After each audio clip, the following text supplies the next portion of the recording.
Good morning mga moms! It's our second day. So, we're now going to prepare our meals ngayon. May minuto, anong mga menu natin? Good morning mga moms! Ayan, so, eto na. Nagre-ready na kami para sa amin. Yung kanin ate. Fried rice. Fried rice. Magsaing na. O maya-maya na magsaing. Mamaya na. Mamaya na lang. So, ang mga menu natin ngayon ay Pinakbet, pinakbet, fried chicken, fried chicken. Yes, yung fried chicken pinachop nyo nung sinabi ko. Yung mas maliit. oh, Baguio beans na ginisa. canton. Canton tayo ngayon. Canton. Ayan. Anong may Saka sabaw? Bicol Express. Bicol Express. munggo. Ang may Munggo sabaw. ulit. Dayon mo kuan Bicol Express. May atay. Oh, atay. Naraon? Ano to? May atay. Mato sila. Balon-balonan. Kaya may natira tayong humba. Sunod ko lang ang humba. Ayan, so. Ito malam mo na. Kamusta tayo kahapon? Ano naging problema natin sa ano? Rambulin. Oo, kasi, di ba, nalito tayo, parang nagkakagulo tayo. Manggaan Ano naging mahirap? Saan tayo nagkaanuhan? Sukli. Sa suklian. Walay sukli. So, kung sino ang kumuha ng bayan, siya magsusukli. Okay, yun naman. Huwag natin ipapasa, para alam natin kung kanino natin ibabalik yung sukli. Hindi pwedeng dun sa may sarad dun sa wait, may boko. Turuan. Kung kanino, sino nagkuha ng bayan. Tapos always pay as you order. Yes. Mamaya, Salamat.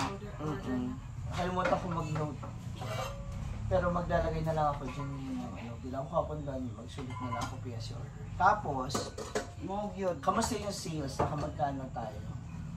2.5 lang pero marami 2.5 plus 150 ka dyan. Pero nabayaran mo ni Jana. Nabayaran na. Okay lang. Hindi, yung 2.5, basta wala yung kita na Oo, tindahan. tindahan ha. So, ano yung pamalingkin ninyo ay? Nandun sa kuan. Ako, cellphone na. Basta yung ipamalingkin ninyo na dala yung pera ay? Sila tindala? 1.6 pinauli ang 700. 700. Maliit naman. Tapos meron pang hindi nabayaran. Oh, ito pinakbet. Pahabol. Oh. At saka uyak. Sa Then pagkaliton. pretty wala. Magpalit. Pag ganyan, isama na rin yung pretty. Bili pa man. Wala pa may hindi nabili. Yung gata, wala pa. Kaya nga, para hindi din tayo masyadong mabigat sa pamasahe. Kasi, Oo, diyan ang bibili. oo nga, ibig ko ba sabihin, kaya nga dapat nagsusulat tayo kaagad nung lahat ng bibigay. Gumawa tayo mamaya pag maluwag ang tao, wala pa.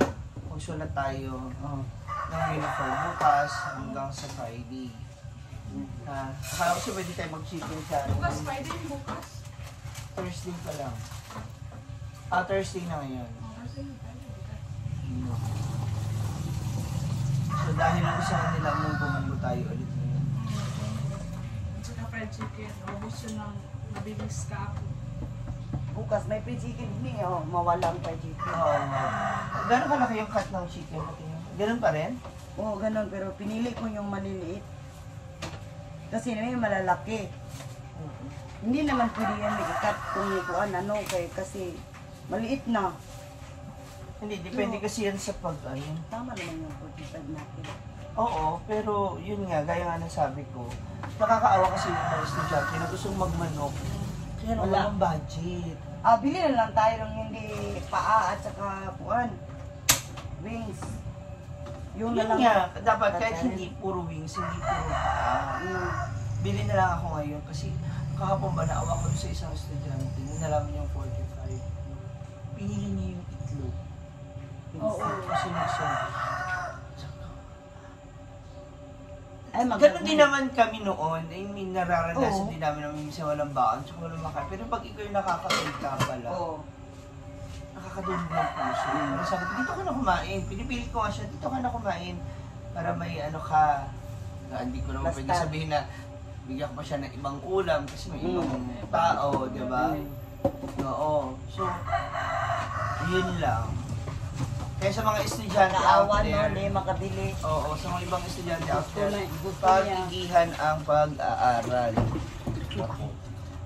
Yung mga taong nagkakaroon ng privilege para mag-aral, pangalagaan niyo yun. Kasi may mga kabataan na gusto mag-aral pero walang kakayanan, hindi sila mapag-aral. Oh, ayan na, sige na, mag-start na kami. So again, naka 2.5 daw kami na sales. So, May savings na 500.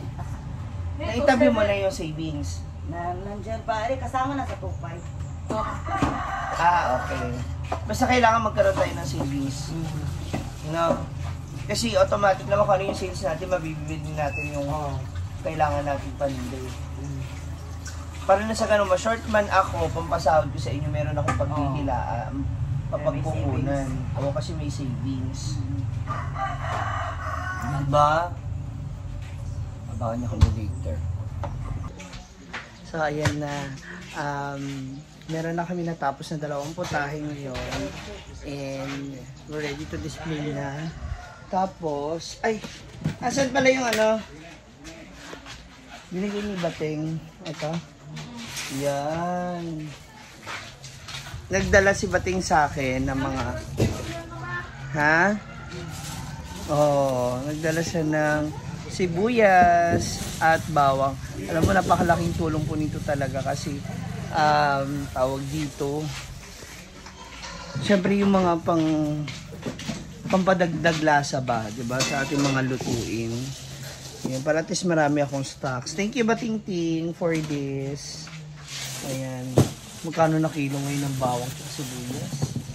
Yumiyos.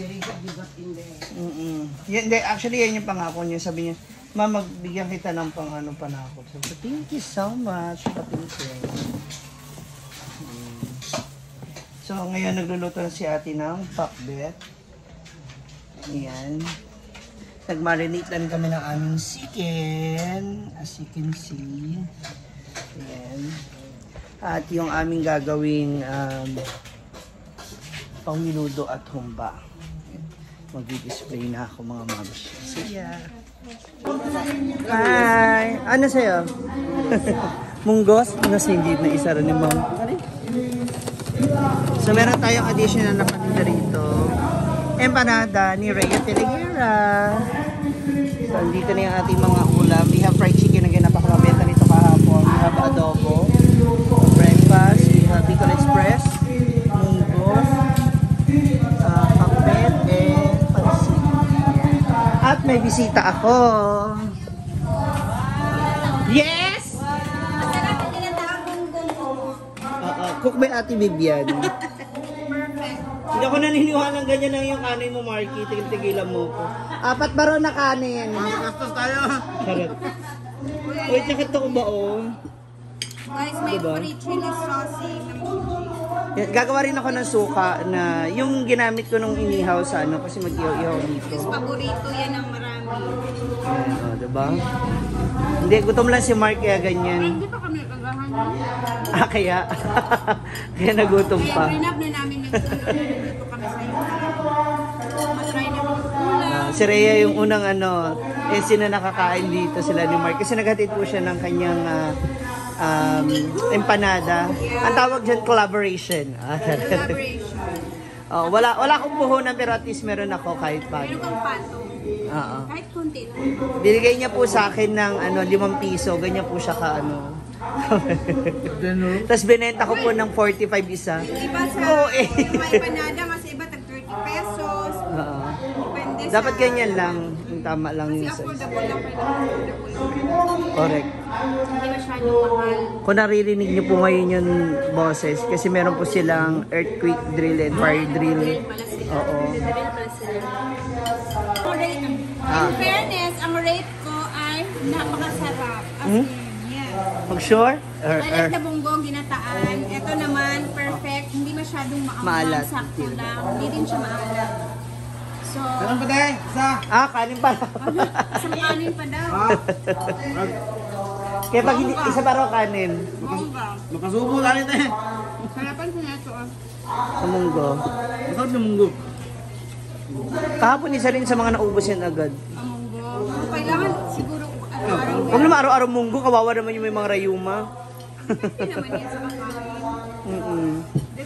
Dapat may ano to. Ay, may serving spoon.